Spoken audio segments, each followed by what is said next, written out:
Hey everybody, GC13 here. I hope you had a Merry Christmas and a Happy New Year, but right now I can't help but think about Super Black Friday, which, in the absence of an untitled Fink episode, has to do duty as OKKO's Christmas episode. Yes, in the world of OKKO, this is all taking place on Shucksgiving, but, well, I'll let Radicles explain what's gone wrong with the season. The compulsory merriment, hyper-commercialism, and gratuitous spending end up making it do more harm than good. That sure sounds like Christmas to me. I don't know what else people are shopping for. Besides, we get to see Principal Claus. It turns out that shopping is his tradition. But if you've talked about Super Black Friday with other OKKO fans, then you'll know that the response to it was conflicted.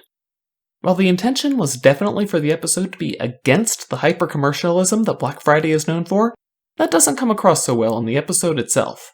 I don't want to say, if by whiskey. I'll save that criticism for another episode with a very muddled message. But I do think that Super Black Friday could have been much clearer.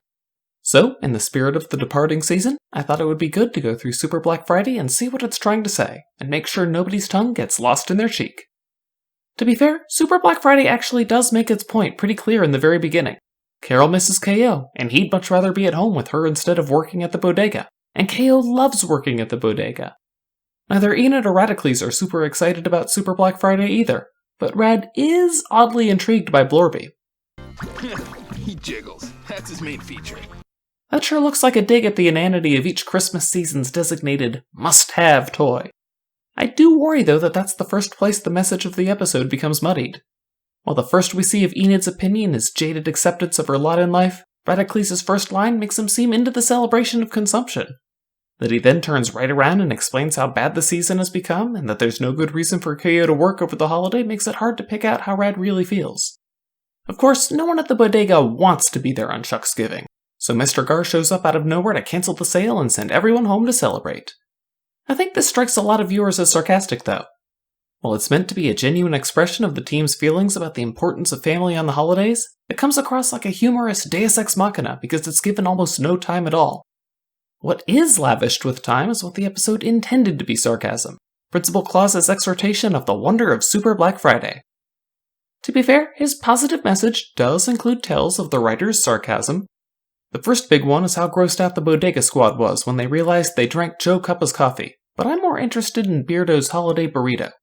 You see, Radicles right away points out that it would make perfect sense for Beardo to be there to profit off of the immense foot traffic the Super Black Friday line generates. Principal Claus doesn't contest the point, instead talking up the love Beardo puts into each of his burritos. While KO is overcome by the holiday memories the burrito brings up, however, Beardo reveals that Rad was right. That'll be 6 technos. So no, Beardo isn't there for the holiday joy. He's definitely there for the money.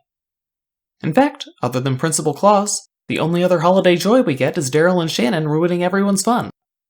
By this point, the bodega squad is completely bought into Principal Claus's vision of Super Black Friday, and are all set to protect the line from having to go home to be with their families, before Principal Claus does it for them. Now, some of what Principal Claus says afterwards does sound overly sanctimonious. About how they'd be willing to accept the interlopers into their family, and about how said interlopers will never respect their traditions.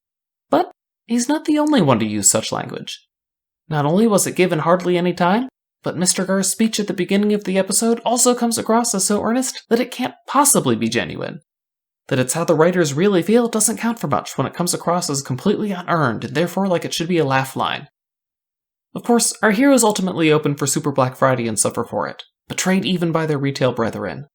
But then we find out that the sale only lasted for 1 minute, and the entire matter at issue was whether they go home to their families immediately or in 11 minutes. Huh. Why does that amount of time keep popping up in cartoons? Anyway, in the end, our heroes got everything. They worked the sale, and they got to spend time with KO's loved ones anyway. I think this is the last place the episode stumbled. Had our heroes ended the episode wishing they had just gone home, the message of Super Black Friday would have been clear. Don't let the Principal Clauses of the world put a happy face on a soulless celebration of consumption. Ending on a bright note of new holiday traditions among the bodega crew make it seem like everything was worth it in the end. And endings are powerful things. What did you think of Super Black Friday? Did its endorsement of traditional holiday gatherings ring true to you? Or did you find its sarcastic pro-consumerism message to sound more sincere than the writers intended? Let me know down in the comments below. Like the video if you liked it, dislike it if you didn't, and make sure you subscribe to the channel for more cartoon videos.